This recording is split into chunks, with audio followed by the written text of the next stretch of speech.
The Big Print by Lawrence Lepard, What Happened to America and How Sound Money Will Fix It. Quote, "The great issue of our time is the broken monetary system, which leads to enormous wealth inequality because it gives one group of citizens an unfair advantage. It also grants undue power to government, which has led to a lot of bad policies, including perpetual war."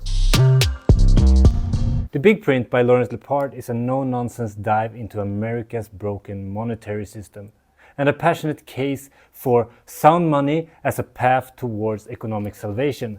The book is split into two parts, the problem and the solution, and this is where Lepard masterfully unpacks the relentless money printing that has been going on for decades in the US. Something that was kicked into high gear in 1971 when Nixon decoupled the dollar from the gold. Something that has fueled inflation, widened wealth gaps, and caused a lot of economic instability. Quote, "Inflation is the surest way to fertilize a rich man's field with the sweat of a poor man's brow." The problem with fiat money is that it's poorly understood by the general public. Fiat money is government-backed currency with no commodity backing. Fiat tends to trend to zero when compared to hard assets, and it's because of the temptation to print more of it for those who have the power to do so. Since fiat is basically just pieces of paper, it takes really nothing to make more of them, to create more dollars, more Swedish krona, more Argentinian pesos. The second problem is spending more money than you actually have. Fiat money, for instance, is perfect if you want to go to war because you can use those newly printed dollars to pay off your soldiers. It's much more convenient to print debt than actually convincing the populace that going to war with this or that country is actually a good idea and that they have to pay for it. If you want to tax your citizens to go to war, you actually have to have them on their side or on your side, or otherwise they will revolt. So printing new money is actually much more convenient in that way if you want to have perpetual war, because then you can just steal money and purchasing powers from your poor underlings, and that's what we tend to do in this world. The part emphasizes that the debt of the US is ballooning. It's at $37 trillion right now, and it's of course unsustainable. I actually will provide a link to the current US debt in the description below, so you can, if you watch this video after it's published, you can see how much this has gone up since I actually made this video. When debt is issues like this, we actually steal the time and energy of future generations to afford things or buy things that we can't afford at the present time. The government loves to do this, and we just expect future generations, our children, to pay it back. But many countries right now find themselves in a doom loop where they actually have to issue more debt, print more money, just in order to repay the debt that has already been accumulated. This is why you see the president of the US tweet in alt caps to the Fed's Jerome Powell that he needs to cut the rates because it's so damn expensive to pay the interest on all the loan. And that highlights another problem. So we have central banks that set the interest rates, which is, the interest rate is basically the price of money.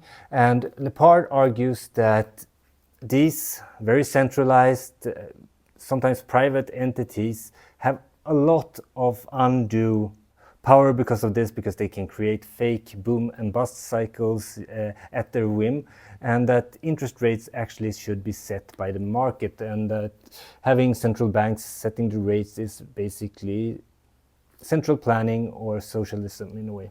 So what are some consequences of this debt-based, money printer ruled monetary system? Well, one thing is that we get cleansing failures. In an open market, when you do something wrong, when you misallocate, when you put your money behind something that is not a good project, for instance, you're supposed to be punished for it. But everyone who experienced the financial crisis of 2008 know that if banks misbehave, then the Fed comes in, then the government steps in and bail them out. And this has been put into system, right? So we know that too big to fail banks won't fail, so we can take risks that would otherwise be unwise. What should happen is that failed businesses should die so that money could be reallocated to more productive endeavors. Another problem that arises is that the rich get richer.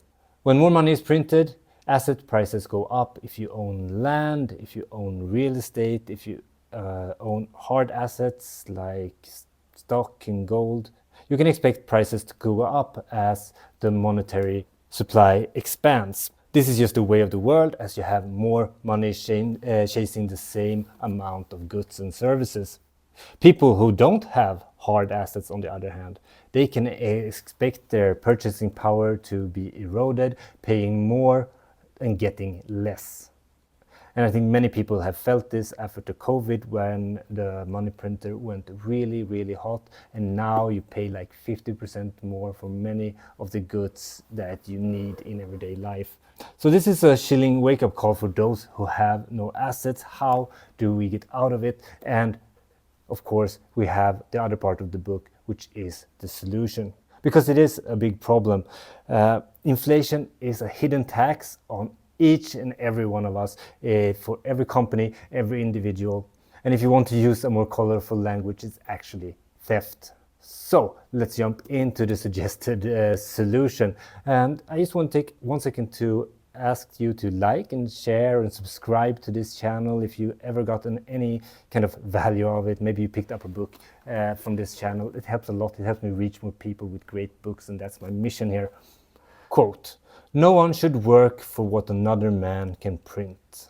As a solution to all these problems, the author proposes a return to sound money principles. Stable, predictable, limited supply, money not created out of debt, clear rules for everyone that are not easily changed or manipulated. These are some of the traits of sound money. Historically, gold and the gold standard embodied these ideas. Having a barrier instrument of a set quantity to back each dollar bill or whatever currency you are using has been a fairly good solution for stabilizing the value of currency. Gold is a commodity that is deemed valuable all over the world. It's not really finite, but the supply is very limited. It takes a lot of energy to create more. You have to find it, you have to dig it out of the ground. It also has a lot of other properties that makes it into pretty good money. It's divisible, it's fungible, it's durable. Bitcoin is another example of sound money from this book. And the author argues that this digital gold in many aspects is superior to gold as a commodity to be used as sound money. Even though this digital asset is quite young, only 16 years old, it has had a tremendous history so far. It was invented by this anonymous cryptographer on a small cryptography forum, and it has grown organically and into something that people value. It was originally designed as peer-to-peer cash. The idea was that you would be able to send value over the internet to anyone in the world without having a middleman, because as you know, if you do a transaction online right now, you have to go through Visa, MasterCard, PayPal, whatever. And when you dig into it, you realize that it's a really hard problem to solve, the digital equivalent of cash, because in the real physical world you have cash. And what's unique with cash is that I can take it and give it to my buddy in the bar when we split the beer tap, and that was actually a problem that needed to be solved in the digital era, and Bitcoin solves that. Many of the Bitcoin protocol's design decisions are inspired by gold. Transactions are processed through mining, and miners who are able to create a block of transactions are rewarded with digital gold, Bitcoin. Bitcoin, like gold, takes a lot of energy to produce. Lawrence Lepard, he argues that Bitcoin has some characteristics that actually makes it better money than gold. And the most important of them is that it has perfect inelasticity. It has a fixed amount of coins, and there will never be more than 21 million. This makes Bitcoin different from every other commodity that has ever existed. Unlike rice, gold, silver, oil, copper, regardless of how much demand there is, it doesn't affect supply at all. If gold, for instance, if the demand is surging, maybe the price has gone up, so more people want to sell their gold or exchange it for dollars, then people will dig deeper into the ground. People will melt their jewelry, and that way the supply increases to meet the new demand. The Bitcoin protocol is programmed to issue a set amount of Bitcoins according to immutable mathematical rules until the last coin is mined. That system is very predictable. We know how much will be mined every 10 minutes, every hour, every day, every month, every year. No new unknown supply to be discovered, 21 million coins forever. I can't go into all the details of Bitcoin in this video because it will be too long, but if you haven't studied the Bitcoin protocol, I recommend you doing it. It's a very interesting piece of code. Anyway, so this fixed supply, this predictability, it's very different from our current fiat system. It's actually the opposite of the fiat system we have today, where hastily, reckless money printing can vaporize your life savings at the push of a money printer. Do you know how much the dollar supply has increased like the last couple of years? It's like 40%. And we go around wonder why it's so expensive in the grocery store. It's sad, but I have to laugh at it. So that's the idea of the solution, that a return to hard money would help the individual retain their purchasing power through times. And there's also other predicted effects of this. When you have money that are not melting ice cubes like the current US dollar or Swedish krona or Argentinian peso, then you can also plan more long term. You don't have to feel like you have to spend the money today. Start that company today. You get time to reflect and think about what you really want, which I think could lead to a world that is more sensible and more thought through. Another positive consequence of returning to sound money, at least in theory, is that it would be too expensive to fight meaningless perpetual wars that never ends, because then you actually have to pay for them for real. And that's one of the main reasons why I study Austrian economics right now and look into this issue, and I've become more and more a fan of hard money. So that's a little summary of what you get to learn about in this book. But what's the book verdict? Books about the topic of debt and monetary policy can be intimidating for those who are curious about the topic but maybe are new to the subject.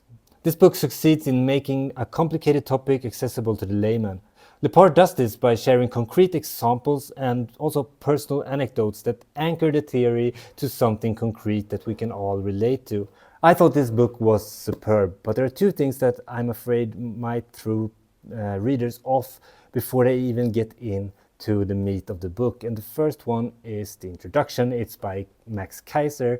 If you don't know who this guy is, he's quite colorful character, very unapologetic, confrontational, and often evangelical. If you don't know who it is and you read this intro, you might actually throw this book aside. I like the guy. I think he's funny and I know who he is. But I can imagine people who don't know who this is might actually not get even to the first chapter. And the second thing is the idea of Bitcoin. I know it's a very sensitive topic that many people have discarded, maybe back at one of the peaks, if euphoria moments, because there's been a lot of scams. Bitcoin is adjacent to other cryptocurrencies and scams, and some of that has rubbed off on people's way of judging Bitcoin, which I feel is quite separate from all the other things that has been going on. I've been one of those people myself, just disregarded it as a Ponzi scheme. And when I started to learn really more and see how it has matured and learned about the protocol, I actually started to understand that this might be a really revolutionary technology. And I think some readers might skip this book just because it mentions Bitcoin, because it's such a sensitive topic. But it also talks about gold, hard money. What actually happened in 2008? What what has happened and why we got to the point where we are now in terms of issuing debt and money printing, and how that system just doesn't work. I really recommend this book for anyone who wants to understand what's going on in the macro economy, understanding the cycle of money printing, the business cycle, and also, maybe most importantly, the debt cycle will help you understand so much of what's going on in politics around the world today. Before I started to learn about it, I felt very confused about everything that was going on. Things felt very illogical. But as you start to understand these things and how money works, how debt works, how fiat works, then it all becomes much more clear. So if you want to understand the world, the big print is a great accessible starting point to understand debt and money printing. And that's probably it. I will recommend a few other books on adjacent topics and update you on upcoming reviews right now. I thought that would be in place. So let's say you got interested. What else should you read? I recommend The Price of Tomorrow. I have a review up of this one. It's by Jeff Booth. Why deflation is key to an abundant future. It also talks about the debt-based economy, how it's leading to no place good, and why the world should actually be deflationary. Prices should be falling because of technology and how it boosts productivity. A phenomenal book. The other book that I want to recommend is, if you're interested in understanding Bitcoin better, a very accessible book. Talks about the history of money from using different kinds of stones, gold, seashells, so you get all that monetary history up until the invention of Bitcoin, what that is and how it can revolutionize the monetary system, and it's an alternative to central banking. It's a great book by Saifedean Ammou. I also picked up some other books. I finished Lolita, so I'm going to put up a review on that very soon. I got this one in the mail, Ayn Rand's The Fountainhead. I never read Ayn Rand before.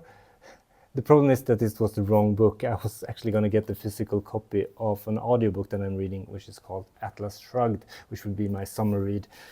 Fantastic book so far. If you have read it, let me know in the comments what you thought about it. I'm just blown away by that book. It's really good. Let me know what you're reading in the comments. Have a good summer, and see you next time on the Booklab. Björn out.